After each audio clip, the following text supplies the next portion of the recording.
అందరికీ జీబీ. ప్రకాశం జిల్లాలో అంటే ఉమ్మడి ప్రకాశంలో చీరాల నియోజకవర్గం గురించి ఎన్ని వార్తలు పెట్టినా కూడా తక్కువే. ఎందుకంటే చీరాల నియోజకవర్గం చాలా కీలకమైనటువంటి క్రిటికల్ పొజిషన్లో ఉన్నటువంటి నియోజకవర్గం. ఇది తెలుగుదేశం పార్టీకి కావచ్చు, వైఎస్ఆర్సీపీ కావచ్చు, ఎవరికి కూడా స్థిరమైనటువంటి పరిస్థితులు లేవు చీరాల్లో. ఇక్కడ వ్యక్తిగత ఆరాధన అంటారు కదా, వ్యక్తిగతంగా మనుషుల్ని ఆరాధించే పరిస్థితి ఉంటుంది. వ్యక్తిగతమైనటువంటి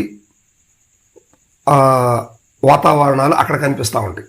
అదే చీరాల నియోజకవర్గం. సో ఇప్పుడు చీరాల నియోజకవర్గంలో వైఎస్ఆర్సీపీ 2024 ఎన్నికల్లో ఓటమి పాలైంది. సో ఇక్కడ నుంచి కరణం వెంకటేశ్వర బాబు గారు కంటెస్ట్ చేశారు, ఓడిపోయారు. అదే 2019 ఎన్నికల్లో వారి నాన్నగారు కరణం బలరామకృష్ణమూర్తి గారు అక్కడి నుంచి పోటీ చేసి గెలవడం జరిగింది.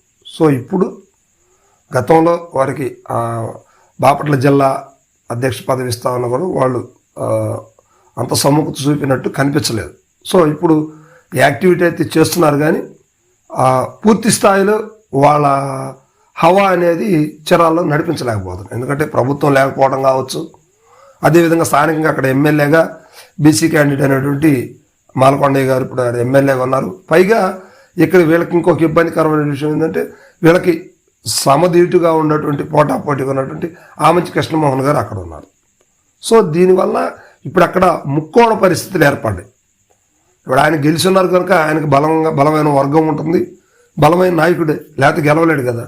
సో ఆల్రెడీ అక్కడ ఇండిపెండెంట్గా గెలిచాడు, కాంగ్రెస్ పార్టీ నుంచి గెలిచాడు ఉన్నటువంటి ఆమంచి కృష్ణమోహన్ గారు ఇప్పుడు అక్కడ ఉన్నారు. అదేవిధంగా కరణం బలరామకృష్ణమూర్తి గారు అంటే తెలియని వ్యక్తి అంటుంటారు. ఆయన కూడా మంచి పేరున్నటువంటి వ్యక్తి, బలమైన నాయకుడు.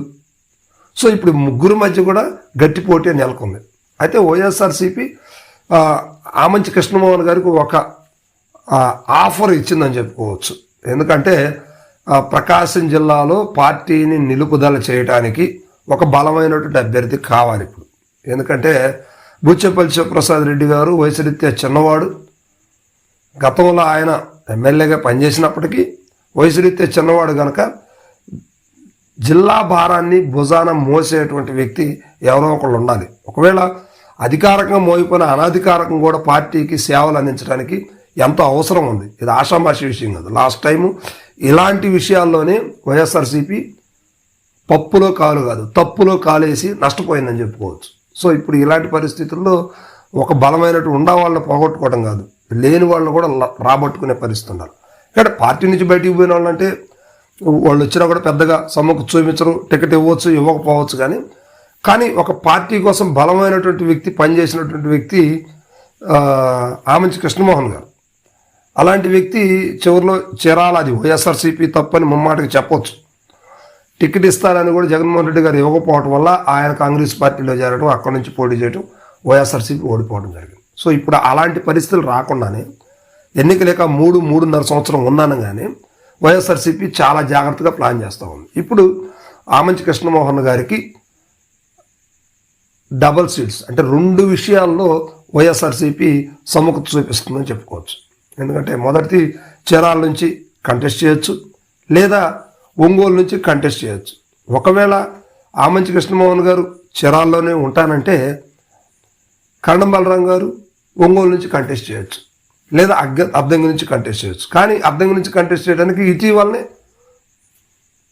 అశోక్ కుమార్ గారు అద్దంకి రావడం జరిగింది. సో ఇలాంటప్పుడు ఎవరికి ఇబ్బంది లేకుండా ఒంగోలుని తీసుకెళ్ళటం. ఇంకొక కొన్ని వార్తలు ఏంటంటే కరణం బలరామకృష్ణమూర్తి గారు వారి అబ్బాయి గారికి కూడా ఒంగోలు ఎంపీ స్థానం నుండి కూడా వైఎస్ఆర్సీపీ నుంచి పోటీ చేసే అవకాశాలు వైఎస్ఆర్సీపీ ఇచ్చిద్దనే వార్తలు కూడా కనిపిస్తూ ఉన్నాయి. సో దీన్ని బట్టి మరి వాళ్ళు ఒంగోలు ఎంపీగా కంటెస్ట్ చేస్తారా, లేకపోతే చీరాల నుంచే కంటెస్ట్ చేస్తారా, లేకపోతే ఒంగోలు అసెంబ్లీకి కంటెస్ట్ చేస్తారా అనేది మాత్రం కొంచెం వెయిట్ చేయాల్సిన పరిస్థితి ఉంది. అయితే మొత్తం మీద మాత్రం ఆమంచి కృష్ణమోహన్ గారు ఇప్పుడు కీలకంగా మారినటువంటి విషయం. దీనికి సంబంధించి వైవి సుబ్బారెడ్డి గారి ద్వారా ఏదో రాయబారం పంపారనే వార్తలు కూడా వినిపిస్తూ ఉన్నాయి. సరే ఇది ఎంతవరకు నిజం అనేది మాత్రం తెలియదు, కానీ మొత్తం మీద మాత్రం వైఎస్ఆర్సీపీ ఆమంచి కృష్ణమోహన్ గారితో 2-3 సిట్టింగులు జరిగాయి. ఆ సిట్టింగుల తర్వాత ఆయన ఓకే అన్నారనే మాటలు వినిపిస్తూ ఉన్నాయి. కొంతమంది అయితే అది ఏమి లేదు, అబద్ధం అని కూడా చెప్తా ఉన్నారు. ఇది కూడా అఫీషియల్ అయితే కాదు. కానీ మొత్తం మీద మాత్రం ఆమంచి కృష్ణమోహన్ గారిని వైఎస్ఆర్సీపీ వదులుకోవటం అనేది వైఎస్ఆర్సీపీకి తీరని నష్టమే అని చెప్పుకోవచ్చు. సో ఇప్పుడు అందుకనే జగన్మోహన్ రెడ్డి గారు 2 సీట్లలో ఏదో ఒకటైనా డిసైడ్ అవ్వాలన్న రీతిలో ఆయనకు ఆఫర్ ఇచ్చారనే వార్తలు అయితే వస్తూ ఉన్నాయి. సో ఎంతవరకు నడుస్తుంది ఏంటి అనేది మాత్రం కొంచెం వెయిట్ చేసి చూడాల్సిన పరిస్థితి ఉంది.